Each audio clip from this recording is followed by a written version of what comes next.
Hello दोस्तों, स्वागत है आपका आपके अपने channel KM pharma all about your health में, जहां मिलती है आपको दवाओं के संबंध में संपूर्ण जानकारी। तो आज के इस वीडियो में हम बात करेंगे छोटे बच्चों में दांत निकलने के टाइम पे कौन कौन सी समस्याएं हो सकती हैं, उसका लक्षण क्या क्या होता है, इसके अलावा ऐसे में कौन कौन सी दवाएं दी जानी चाहिए। तो सबसे पहले हम जानते हैं लक्षण के बारे में कि दांत निकलने के टाइम पे क्या क्या लक्षण हो सकते हैं।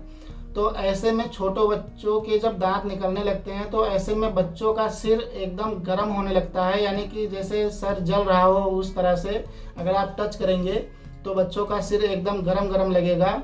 इसके अलावा सर दर्द करने लगेगा, हाथ पैर के तलवे जो होते हैं वो गर्म हो जाते हैं और पेट खराब हो जाता है। बच्चों को दस्त की शिकायत हो सकती है, डाइजेस्टिव सिस्टम जो है उसमें समस्या हो जाती है।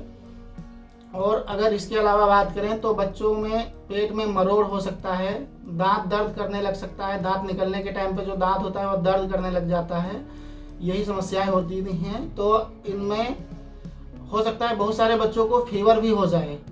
तो ऐसे में कौन कौन सी दवाएं जो होती हैं वो दी जानी चाहिए।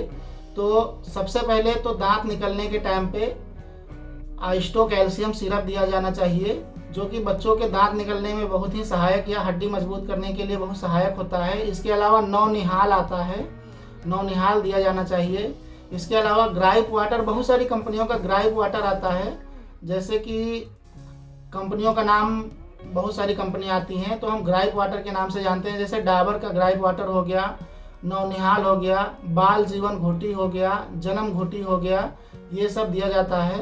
और बहुत सारे, एक सबसे बड़ी समस्या ये है कि अगर सर्दियों में बच्चों का दांत निकलने लगा तो ऐसी अवस्था में अगर दांत निकलने वाली औषधियाँ दी जाती हैं तो ऐसे में बच्चों को सर्दी हो जाती है, क्योंकि ये दवाएं ठंड होती हैं तो इस वजह से सर्दी हो जाती है। तो सर्दी से बचने के लिए आपको एंटी कोल्ड सिरप भी हो सकता है कि देना पड़े, नहीं तो बहुत सारे बच्चों को निमोनिया की शिकायत हो जाती है। अक्सर देखा गया है कि नौनिहाल या फिर आइस्टो कैल्शियम सिरप या बाल जीवन घुटी, जन्म घुटी, ये सब जब दिया जाता है तो बच्चों को निमोनिया की शिकायत या फिर सरसराहट, जैसे सीने में सरसराहट या सर्दी खांसी जैसी शिकायत हो जाती है। तो ऐसे में एंटी कोल्ड सिरप आवश्यकता अनुसार, अगर आवश्यकता है तो उसको दिया जाना चाहिए, या फिर कोई आवश्यकता नहीं है तो कोई बात नहीं है। इसके अलावा पेट खराब हो जाता है तो ऐसे में दस्त के लिए सिरप दिया जाता है, जैसे मेट्रोनिडाजोल का कोई भी सिरप आता है या ओरनिडाजोल का कोई भी सिरप आता है, उसको आप दे सकते हैं।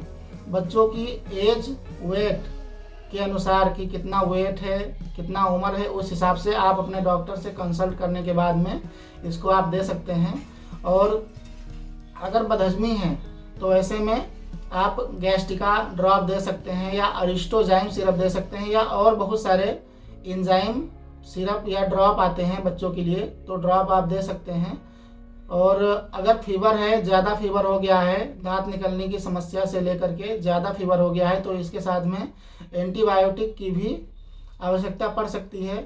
लेकिन ये वीडियो जो है वो मैं सिर्फ एक जानकारी पर्पज से आपको बता रहा हूँ। तो ऐसे में अगर कुछ आपको लेना है तो आप नौनिहाल दे सकते हैं, लेकिन और कोई अगर समस्या आती है तो आप पहले डॉक्टर से कंसल्ट करें, उसके बाद में ही दवा लें।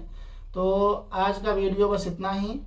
आशा करता हूँ कि वीडियो आपको अच्छी लगी होगी। अगर वीडियो अच्छी लगी हो तो लाइक कीजिए, शेयर कीजिए, सब्सक्राइब कीजिए। अगर आप हमारे चैनल पर नए हैं तो ज़रूर सब्सक्राइब कीजिए। सब्सक्राइब करेंगे तो आपको हमेशा नई वीडियो मिलती रहेगी। तो मिलते हैं नेक्स्ट वीडियो में, तब तक के लिए धन्यवाद।